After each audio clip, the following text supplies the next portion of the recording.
In this podcast episode, we will touch on lessons learned from Jordan Peterson's book, 12 Rules for Life. That's right, I finally got around to reading his book. Now, a few years ago, there's a few of my followers who were saying, oh, you should check out Jordan Peterson. He has some really interesting stuff. One in particular was very into him and hyping him up. And I was skeptical. So I put his book on my list to read, but I didn't put it at the number one priority. I had a lot of other books to get through. And once again, I was skeptical. I did some light research on him. And in terms of my brief research back then, I was like, well, what's so amazing about this guy? He doesn't have any eye-catching credentials or achievements to make me, swoon over him like some of the young men were. And I had been in the personal development space for a while, so every few years, couple years, there's some new fad, whether it's a new person or a new diet fad that gains a lot of hype, but then within 1 to 2 to 3 years, it loses all that. But in the midst of the hype, everyone's talking about it. Everyone thinks it's so amazing. Now, as of this recording, that person is now Andrew Tate. That being said, I just felt like, okay, maybe the hype will die because a lot of that hype comes with a lot of fluff.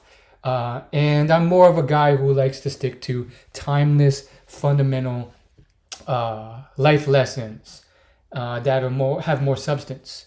So that was that, and I finally got around to reading his book after, getting through a lot of other books that I was interested in. And long and short of it is a very interesting book. I think he has a lot of interesting points that are going to be useful to me, and I could start to see why this guy has had such an impact on millions of people across the world, and how they claim he's been so beneficial and helpful to them. Now, I don't agree with all of that stuff, and we'll save that for my book review blog post, which I'll be posting soon on my blog. In this episode, I want to just kind of hone in and cover just one of his 12 rules. And through this rule, I think we can really dive deep and touch on the nuances to his knowledge, his experience, and how it works. And you may be wondering, why just one rule? Why not all 12? Because I think he goes really deep into some of his stuff. If you have checked out the book, it gets pretty dense at times. He did try to write it for the general public, but I saw a lot of 5-syllable words in the book. And, he gets really deep. It gets kind of dry sometimes, and it's too much. It gets, he goes on for passages going very deep on religion, philosophy, and all this stuff, which is sometimes too much. So it can lose people. So I think with one rule that I particularly like, which is rule 1, we can really learn a lot and just get a sense of where his head's at. And perhaps you'll learn something. Perhaps you'll understand his stuff better, because I think he probably loses a lot of people in his stuff. He lost me a few times too. And perhaps through that, you'll be able to gain an experience, at least a curiosity to learn more about him, but also a healthy dose of, not skepticism, but, taking it with a grain of salt, because I think there's some things I agree with, there's things I don't. I'm just going to touch on what I enjoyed about it and some of my thoughts. So without further ado, let's get into it.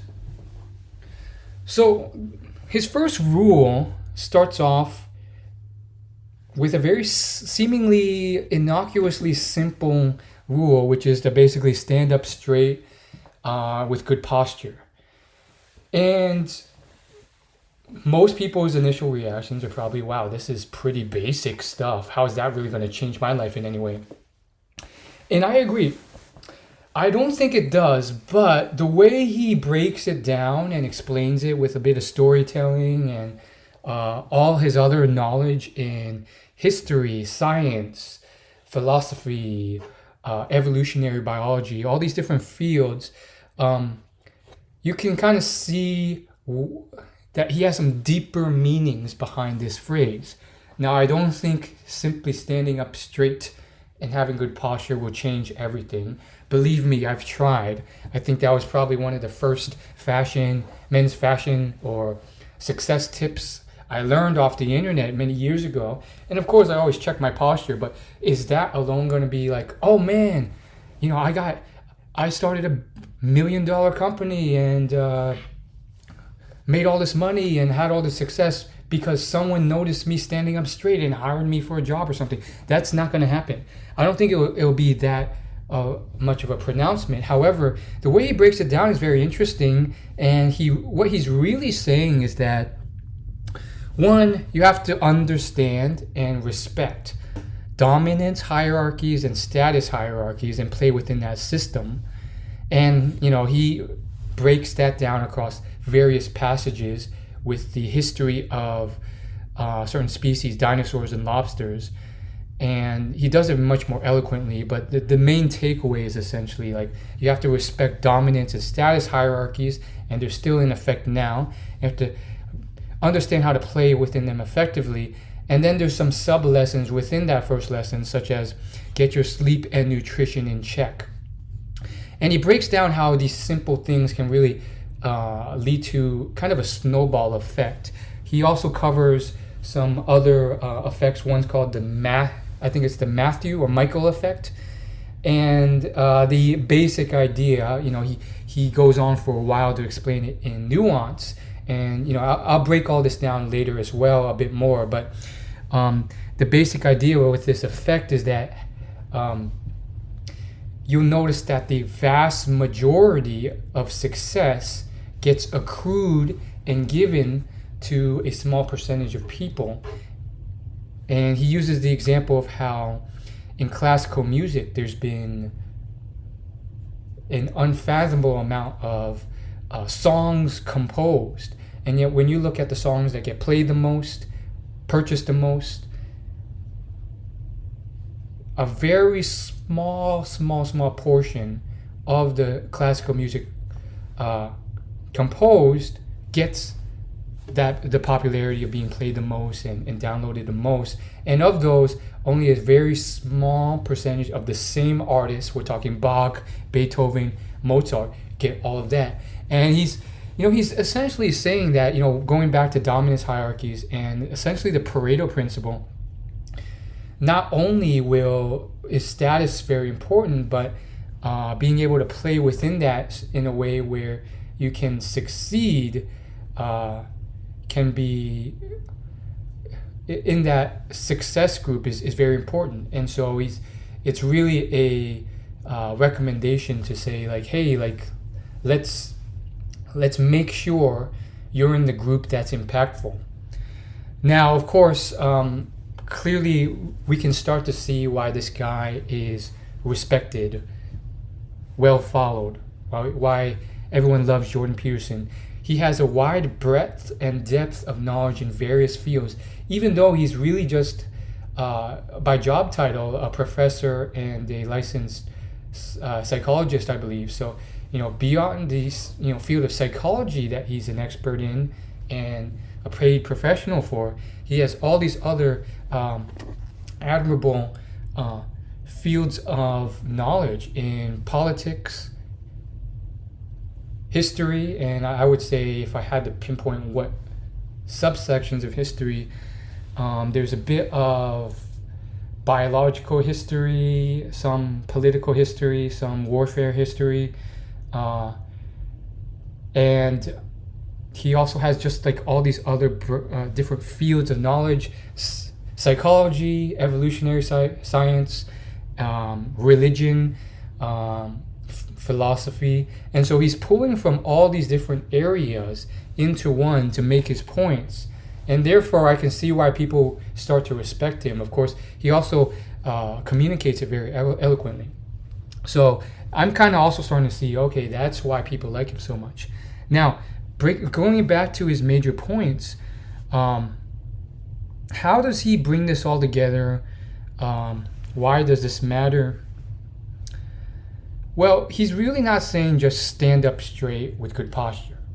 He's saying, yeah, do that literally all the time. However, with that, you will start to see the ripple effects and snowball effect of doing that, because it immediately starts to switch your mindset, your perspectives, and creates a different type of feedback loop. A feedback loop, just one of the simplest examples, is when you're at a concert or someone has a mic and you hear that screeching. And that screeching is caused by a feedback loop, a negative feedback loop, where the microphone picks up some little bit of noise and that goes through the mic out into the speakers. The speakers makes that noise louder, it goes back into the mic, and it repeats infinitely until the noise gets to a very loud level and causes this annoying screeching. Now, he brings this up in the book because essentially his really hidden point with his first rule is that you need to readjust your feedback loop, because he's saying that a lot of people who are low status, not succeeding in life, have these horrendous negative spiral feedback loops. And because of that, they just become less and less successful. The rich get richer, the poor get poorer. And so he's using the posture analogy to reset that feedback loop. When you start to stand up straight, when you have good posture, you're communicating to strangers, people you don't know, and people you do know, that, hey, I am worth something, I am more successful, I'm feeling good, I'm acting good. And some of that ripples through to how you feel, and then you start feeling good and looking good. And it just keeps going back and hitting even primordial, primitive levels, where even your reptilian brain from millions of years of evolution starts to adjust.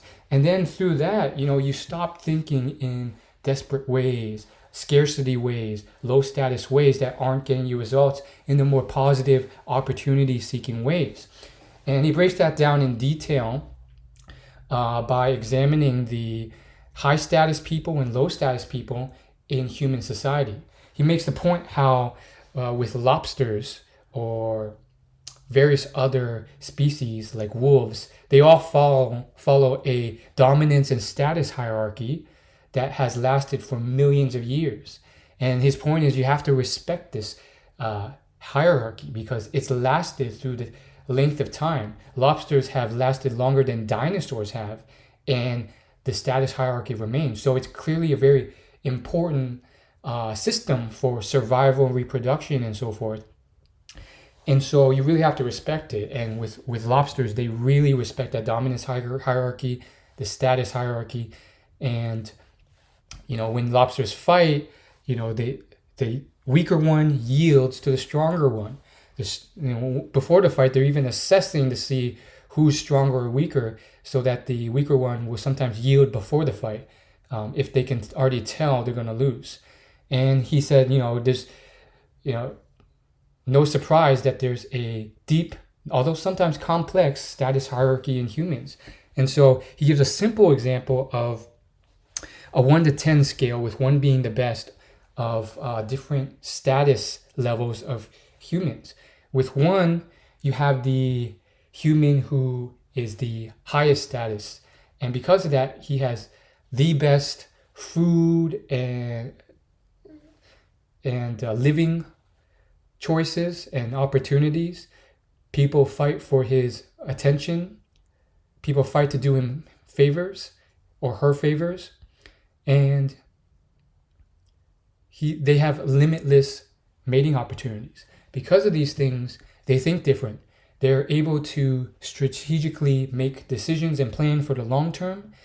And they're able to spot and identify opportunities for their life. Whereas if you look at the 10th in that status hierarchy, the lowest status individual, they are of minimal attraction to mates. And the only exceptions would be people who are equally as desperate as they are. They have low mental health, low physical health. They are desperate and they seek any form of immediate gratification or opportunities that they have, even if it will cost them in the long term, whether that's drugs, alcohol, or short-term mating opportunities. And because of this level of low-level thinking and scarcity, they miss career opportunities and life opportunities because they're not thinking through the right lens to see them, and they're not effectively planning or strategizing for the long term. So he brings this up because when you look at those two extremes and the whole world, we clearly live in a status hierarchy as well.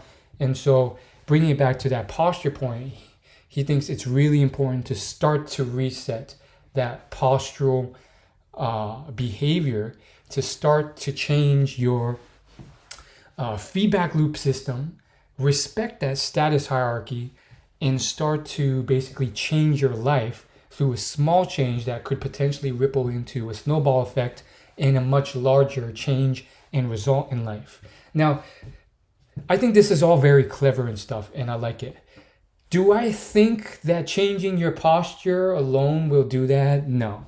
Like I said, been there, done that. I think it's probably better to understand the details of why he's making this advice for Rule 1, and then use it in other ways to succeed. I don't think the choice of posture was the worst choice, but I think, there's a few other things that could have been added or chosen as well that could also lead to a greater feedback loop. And I think the posture one's not a bad choice. It's actually quite clever because as Dr. Geoffrey Miller says, it's very difficult to fake confidence or essentially fake a level of high status or confidence that you don't deserve. It's much better to become competent at those things, and then the confidence will come naturally afterwards.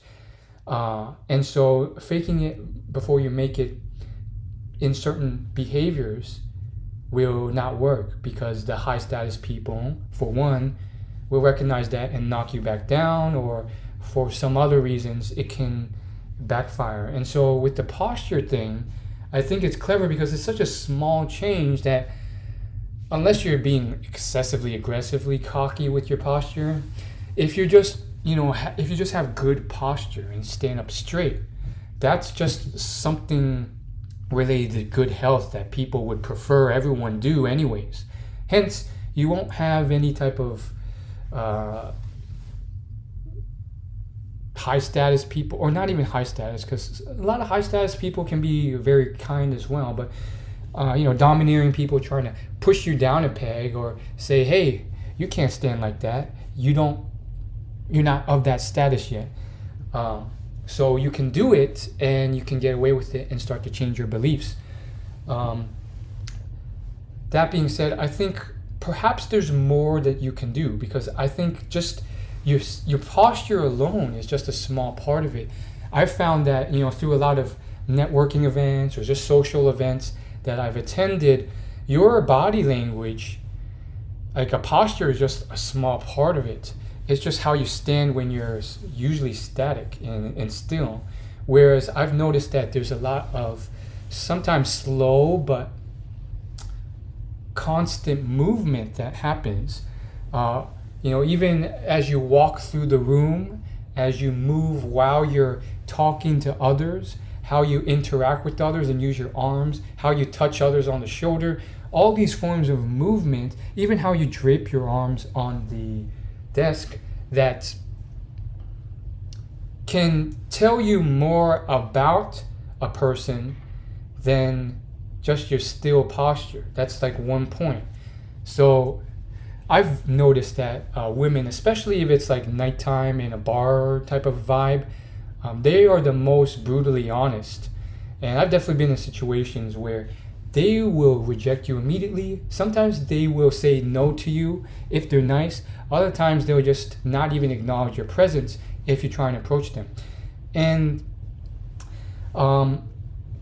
Tucker Maxson, in his book Mate, he did that book with Dr. Miller. He explains in one of the chapters that this isn't necessarily evil or malicious. I mean, it's probably the most honest you'll get, and they're taking in a lot of information already from your external behavior, how you dress, how you move, how you interact with others, how you walk, your physique, your height, your ethnicity, your style, your grooming. your popularity, your status. And so because of all that, they've already made a decision without having to talk to you. And so most of the time, these clues are accurate. And sure, sometimes I can get butthurt, or others can get butthurt and say, well, that's not fair. They shouldn't judge a book by a cover. They didn't get a chance to see my awesome personality or what I've achieved. And I think, yeah, there's some truth to that. There's some, women are oftentimes judging you based off a very quick snap judgment. And that's a judgment on your approach and a small portion of you. That's not a judgment on you as a person. That being said, bringing it back to Jordan Peterson's point, all of that comes together. And so I don't think just adjusting your posture is enough. Instead, if I could make an additional recommendation, I've been told by a lot of people who are just either very confident, successful with women, or doing well in life, that you need to adjust your internal thinking, and then the outer behavior will auto-correct.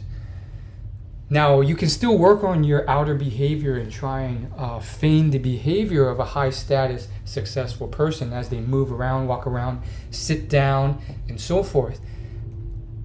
According to Amy Cuddy, some of that actually still releases additional levels of hormones that help you actually become more into that state of confidence and so forth.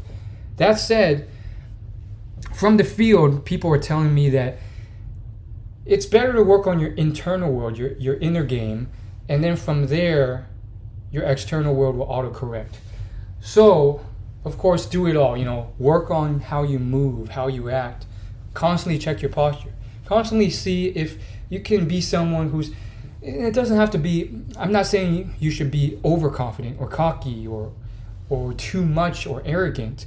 I'm saying that if you can work together to bring this all together to a more positive state, you may start to create that ripple effect and that snowball effect. So for me personally, I'm doing it all, seeing if any of those things can tip the scale. So part of that could mean daily affirmations and journaling about how I'm awesome, to remind myself that, hey, I'm not that scared, unpopular little high school kid anymore.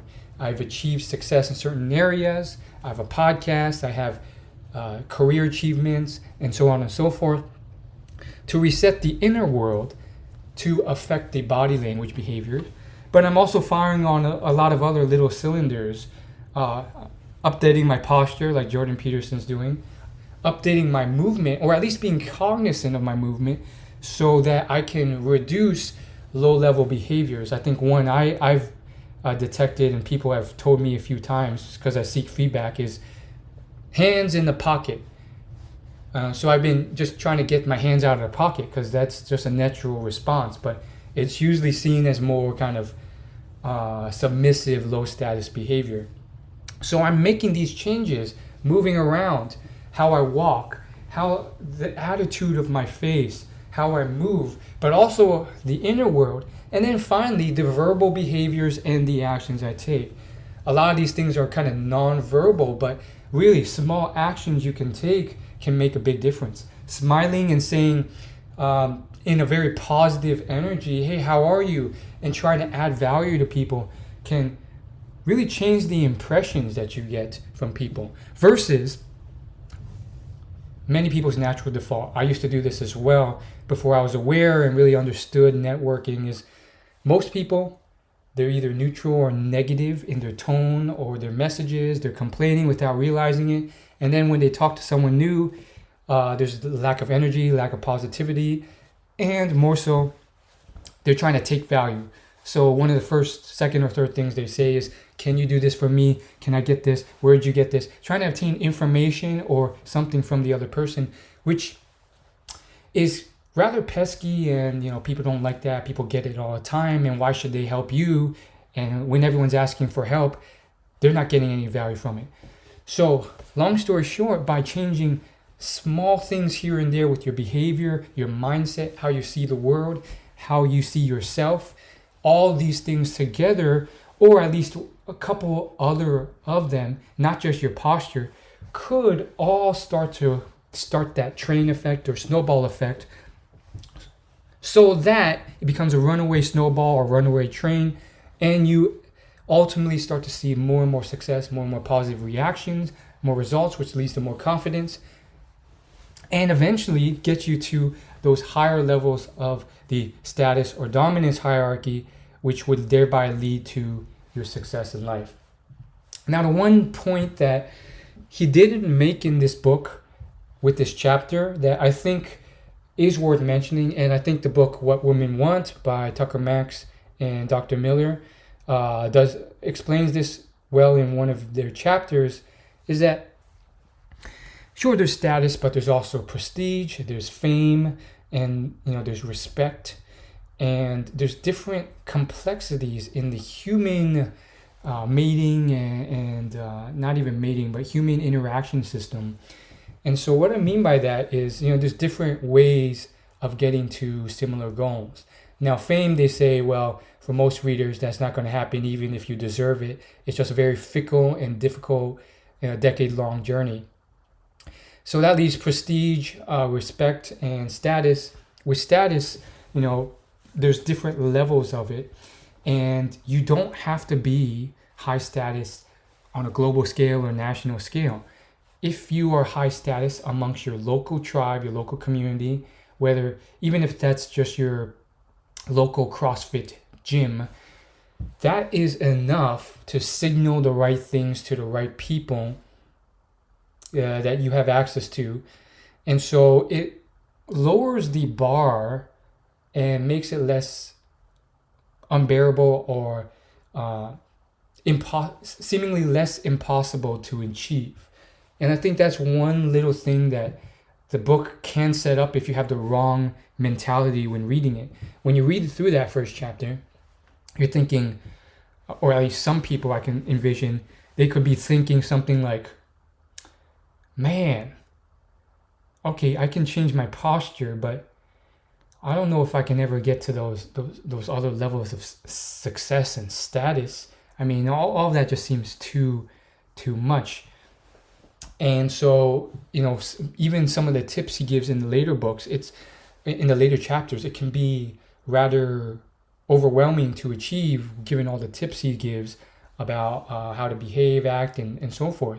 And so they can, when they see something like that Pareto principle, or that whole Matthew Michael effect, where the majority of the results and abundance is going to a small percentage of people, they can easily, and I would argue erroneously, develop a nihilistic, defeatist attitude, like, I can never get there. Because I can relate to that as well. It's like, okay, so you're telling me like most of the women go to like the top 1%, then we're screwed, right? Like, there's no way we can jump to that. Like, not all of us can jump to that. So I think his arguments there with the Michael effect could kind of hit the wrong nail, or the wrong emotions or reaction from readers if interpreted in the wrong way. And so I think, first off, I don't think, while there is some truth to the Pareto principle, it's not that extreme. And one could argue everyone matches with someone of equal quality in life and finds happiness, even if they're in a low income or low status situation. Maybe not as many, but I've seen them out there. You've probably met someone who's working a minimum wage job or not doing that well, but he's happy, he's joyful, he's grateful. And when I see people like that, I think one I saw was at a Sam's Club. She was a greeter, but she was laughing and dancing to the music. It really puts things in perspective. So just keep that in mind when you're trying to almost fall into that everything everywhere all at once nihilistic perspective. So with all that being said, that rounds up this podcast episode, which really covers just chapter 1 of Jordan Peterson's book, but adds a bit more depth and understanding, as well as my review on Jordan Peterson's tips. And then from there, I think you can take some things with a grain of salt that he says, because not everything he says is gospel truth, but there's a lot of very interesting and unique perspectives, which is so refreshing in the world of personal development, where a lot of things are just these general platitudes or lessons that have been said in generic ways, more or less in different guises. And so, I think Jordan Peterson's book is a great example of how it's not true that, everything in personal development has been said already. Definitely not. He's introduced some very interesting examples and implications and new perspectives and knowledge on how evolutionary biology works and psychology works, as well as science and philosophy, that is a bit refreshing. And maybe some of the takeaways or results can be peculiar or interesting or seemingly too simplistic to make an impact, like stand up straight with good posture. But I think it's just refreshing to see that. Now, I don't think, that alone can solve everything, but it can get you to interesting places if used properly.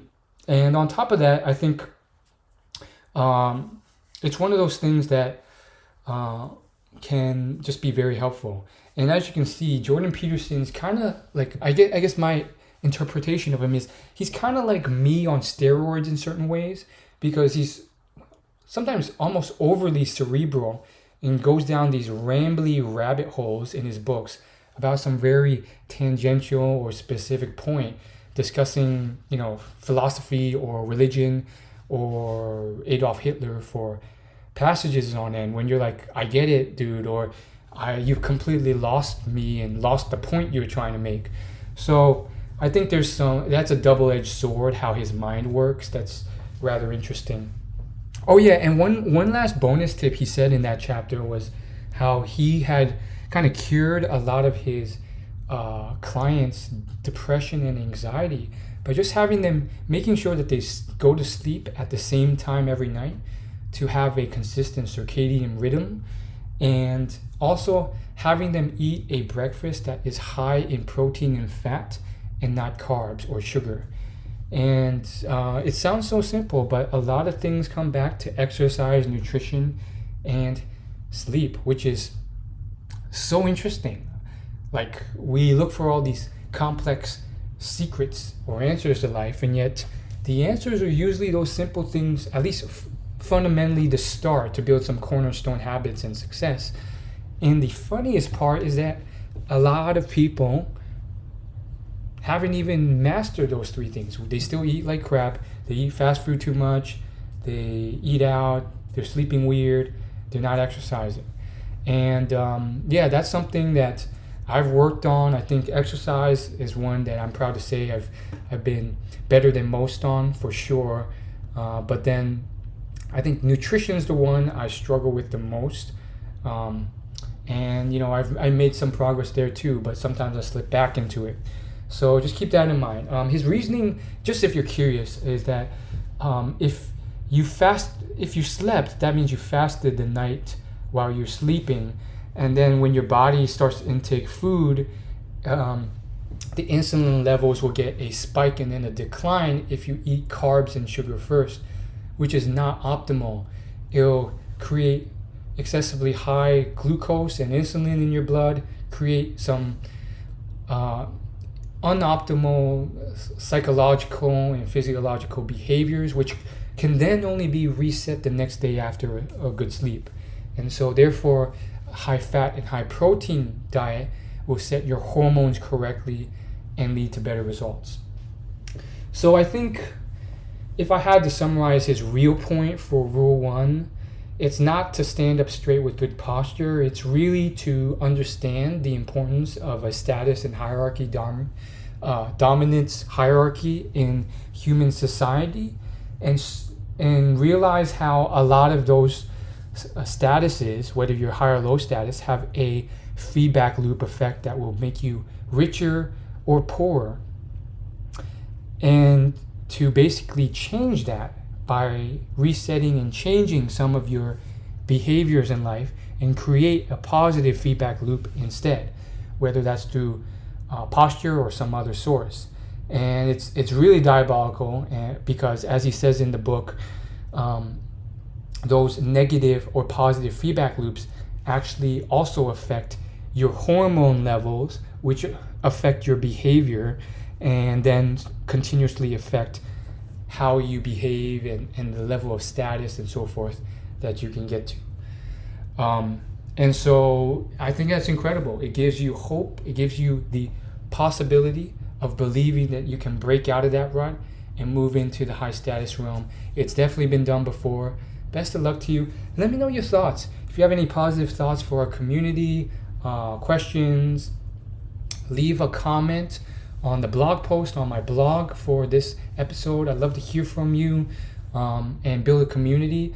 I usually put this out to the world, and I know there's some people who get some value, but they don't really reach out or email me much. So let me know if you got some value, what you liked, what you didn't, and we can go from there to make more content to change your life for the better. Thanks for listening. See you soon. My blog is willyoulaugh.com. No spaces, just willyoulaugh.com, as you would expect to spell it, and you can check me out there.